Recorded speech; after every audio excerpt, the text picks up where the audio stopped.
मेरे एक दोस्त की शादी थी। उस शादी में मैं और मेरा दूसरा दोस्त राहुल, हम दोनों ही राहुल की बाइक पर उसकी शादी में गए थे, जो कि बहुत दूर थी। और शादी ही निपटने के बाद हम फौरन ही वहाँ से घर के लिए निकल गए, क्योंकि बारिश का भी मौसम था और हम बीच रास्ते में अटकना नहीं चाहते थे। और जैसे ही जंगल का रास्ता लगा, बीच रास्ते में ही राहुल की बाइक खराब हो गई और बंद पड़ गई। उसने अपनी बाइक को बहुत स्टार्ट करने की कोशिश की, लेकिन बाइक स्टार्ट ही नहीं हो रही थी। उस सुनसान सड़क पर हम दोनों के अलावा कोई भी नज़र नहीं आ रहा था, और रात होने के कारण हमें वहाँ पे अजीब सी बेचैनी महसूस हो रही थी। हमें वहाँ कुछ भी ठीक नहीं लग रहा था। इसलिए राहुल ने जल्दी से अपना फ़ोन निकाला और मदद के लिए किसी को फ़ोन करने की कोशिश की।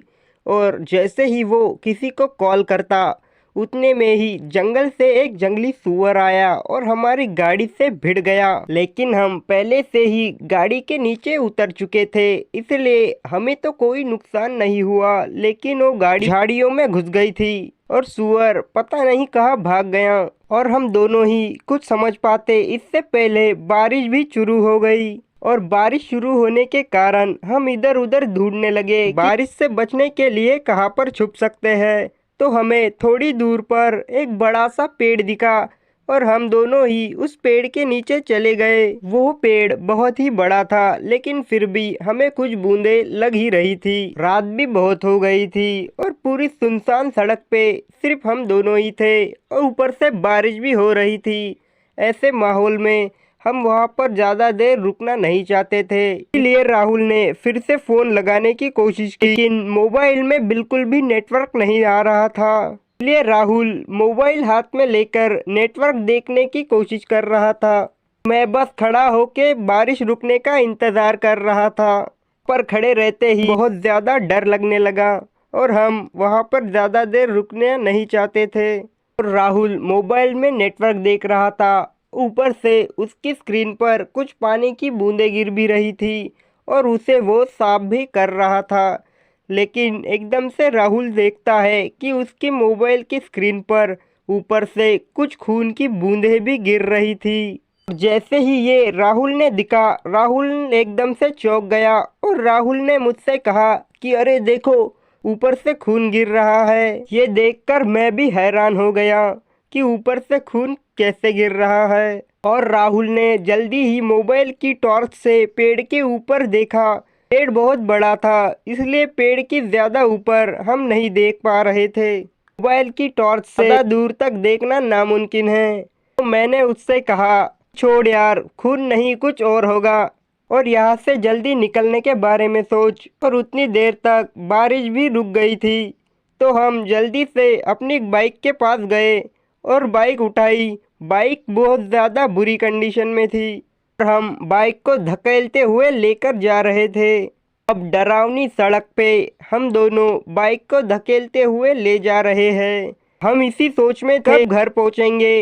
और हम जैसे ही थोड़ी आगे बढ़े तो हमने देखा, हम जिस तरफ जा रहे थे उसी तरफ एक औरत हाथ में कुछ लेकर जा रही थी। उसका चेहरा दूसरी तरफ था, इसलिए हम कुछ नहीं देख पा रहे थे। और हमने सोचा कि हम इसकी आगे निकलकर जल्दी चले जाए। लेकिन हम जल्दी ही उस औरत के पास पहुँचे। वो एकदम से हमारी तरफ मुड़ गई। रात बहुत थी और हम सिर्फ मोबाइल की टॉर्च से उसके हाथों को देख रहे थे। उसका सर ढका हुआ था, इसलिए हम उसका चेहरा नहीं देख पाए। सिर्फ हमने उसके हाथ देखे। उसके हाथ में खरगोश था और दूसरी हाथ में उसी खरगोश का सर था, और उसके दोनों हाथ खून से सने हुए थे। ये देखकर हम बहुत ज़्यादा डर गए और बिना कुछ सोचे उल्टी दिशा में भागने लगे। तभी पीछे से एक ट्रक वाला आया। ये देखकर हमारे जान में जान आई और हमने उस ट्रक को रोका, और ट्रक वाला भी हमारी ऐसी हालत देखकर रुक गया। हमने उस ट्रक वाले को सारी बातें बताई, लेकिन उसे विश्वास नहीं हो रहा था। उससे हमने हमारी गाड़ी भी दिखाई और थोड़ी आगे ले जाकर उस औरत को दिखाने की कोशिश की, लेकिन वहाँ पर कुछ भी नहीं था। वो औरत जैसे गायब ही हो चुकी है। वो ट्रक वाला हमारी गांव की तरफ ही जा रहा था, इसलिए हम जल्दी से उसकी ट्रक में बैठ गए और हमने उससे कहा कि ठीक है, हमारी बात मत मानो, लेकिन यहाँ से जल्दी चलो, हमें अपने गांव छोड़ दो। और हम अपने घर आ गए और उस बात को लेके अब 6 महीने हो चुके हैं, फिर भी हम उस बात को कभी भुला नहीं पाए। ऐसी ही कहानियाँ सुनने के लिए चैनल को सब्सक्राइब करें।